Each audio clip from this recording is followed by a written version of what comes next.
இன்னைக்கு துணை முதலமைச்சராக பொறுப்பேற்கிறார். அதே நேரத்தில் விமர்சனங்களும் வருது. நீங்க எப்படி பாக்குறீங்க? பெரும் சார்பா அவர் தகுதி இல்லாதவர், இன்னும் முன்னாடியே கொடுத்துட்டாங்க, ரொம்ப முன்னாடியே கொடுத்துட்டாங்க. மோடிக்கு என்ன தகுதி இருக்கு? எதிரானவர் அப்படிங்கிற மாதிரி. மோடிக்கு அவங்க தலைவருக்கு என்ன தகுதி இருக்கு? பிரதமரா இருக்கிறதுக்கு என்ன தகுதி இருக்கு சொல்லுங்க. குஜராத்ல சபர்மதி ரயில் நிலையம் எரிப்பு, கோத்ரா கலவரம், அதைத் தொடர்ந்து குஜராத் முழுவதும் ஆயிரக்கணக்கான ஒடுக்கப்பட்ட மக்களை, சிறுபான்மை மக்களை கொலை செய்தது, பழி வாங்கியது, இதெல்லாம் மறந்து விட்டார்களா? அப்படி என்ன உதயநிதி ஸ்டாலின் அவர்கள் அவருக்கு கொடுத்த விளையாட்டுத்துறை, இளைஞர் நலத்துறை சரியாக பணியாற்றவில்லை. இந்தியாவே கண்டிராத ஒரு விளையாட்டுத் துறையில் ஒரு பெரிய மாற்றம் ஏற்பட்டிருக்கிறது. இளைஞர்களை வாழ்த்த வேண்டும், அவர்களை ஊக்குவிக்க வேண்டும். எந்த காலத்திலும் RSS சித்தாந்தத்திற்கு அது பிடிக்காது.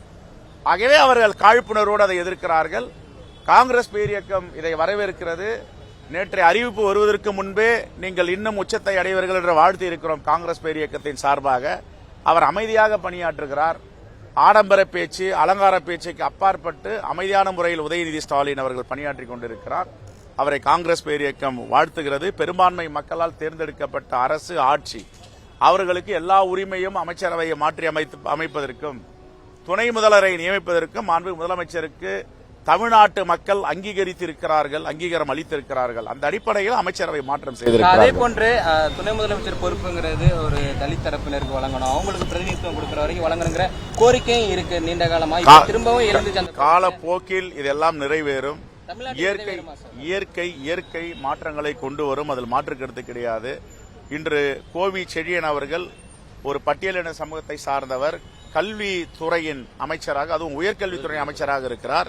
இதையெல்லாம் வரவேற்கத்தக்கது. நல்லதை வரவேற்று பேச பழகிக் கொள்ள வேண்டும், நல்லதை வரவேற்க வேண்டும்.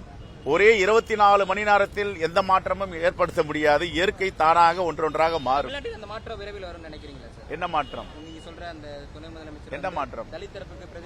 நான் தான் சொல்றேன், மாற்றம் ஒன்றுதான் மாற்ற முடியாதது. எந்த நேரத்தில் வேணாலும் வரலாம், பொறுத்திருந்து பாருங்க. செய்திகளை உடனுக்குடனும் துல்லியமாகவும் தெரிந்து கொள்ள சப்ஸ்கிரைப் பண்ணுங்க.